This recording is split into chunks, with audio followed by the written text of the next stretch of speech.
நீங்க பைக் வந்து பெரிய பெரிய பைக்கெல்லாம் பார்த்துருப்பீங்க. அது கிட்டத்தட்ட ஒரு 5 அடி கிட்ட இருக்கும். ஆனா இந்த பைக் பாருங்க ஓப்பன் பண்றாங்க. எப்படி இருக்கு பாருங்க. இது வந்து ராயல் என்ஃபீல்டு பைக்கு. சின்னதா இருக்கு. சின்னதா ரெடி பண்ணி வச்சிருக்காங்க. எவ்வளோ பேக்கிங்க வந்து பிரிச்சு, இது பண்ணி வச்சிருக்காங்க பாருங்களேன். எவ்வளோ சூப்பரா இருக்கு இந்த ராயல் என்ஃபீல்டு.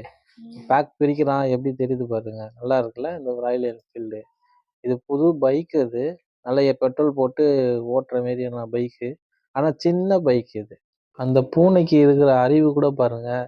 இறைவன் வந்து எப்படி படைச்சிருக்கான் பாருங்க. இந்த புத்தகம் வந்து பார்த்தீங்கன்னா குரானு.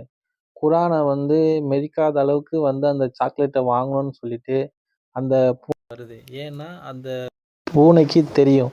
குரான வந்து மெதிக்கக்கூடாது. இது பண்ணக்கூடாது.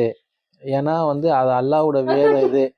உலகிலே ஆ புனிதமான ஒரு புத்தகம்னா அது குரான் தான்.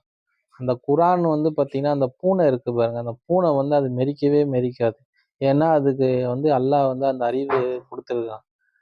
பூனைக்கு பாருங்க சாக்லேட்லாம் குடுத்து, அத வந்து இந்த பக்கம் வா, அந்த பக்கம் வா, அந்த புத்தகத்த மெரிக்கிற மாரி எல்லாம் இது பண்ணுவாங்க. ஆனா, அந்த புத்தகத்த வந்து இந்த பூனை வந்து மெரிக்காது. ஆனா, இது சாதாரண புக்க வந்து மெரிக்கும்.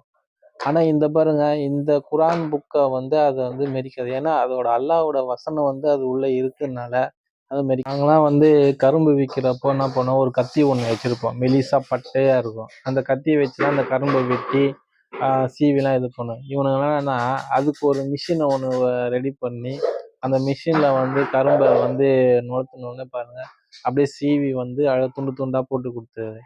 இது மாரி மிஷின்லாம் வந்து இப்பதான் ஒரு கிட்டத்தட்ட ஒரு 2000லேருந்து தான் வந்து டெவலப் ஆகி மக்களிடத்துல வந்து வந்து சேர்ந்திருக்கு.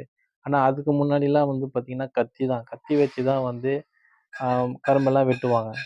இங்க பாருங்க ஒரு மீன அப்படியே மெலிசா வெட்டி எப்படி வச்சிருக்கான் பாருங்க. அப்படியே இத வந்து நான் என்ன பண்ணலாம், மசாலா தடவி எண்ணெயில போட்டு வறுத்தேன்னு வச்சுக்கங்க சூப்பரா இருக்கும். இந்த ஆக்டோபஸ் இருக்கு பாருங்க, அது மாரி வெட்டி வச்சிருக்கான் இந்த மீன.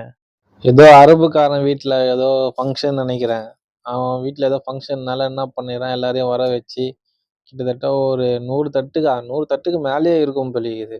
அவ்வளோ தட்டு எல்லாம் மந்தி. இது மந்தி சொல்லுவாங்க. ஒரு தட்டுல கிட்டத்தட்ட ஒரு 4 பேர் உக்காந்துக்கலாம்.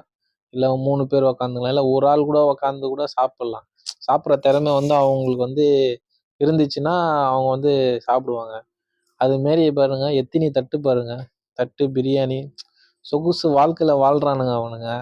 ஆனா, அங்க பாலஸ்தீன்ல வந்து எவ்வளோ பிரச்சனை நடந்துன்னுக்குதுன்றது அவனுங்க வந்து கவனத்துக்கு வருதா என்னன்னே தெரியலங்க.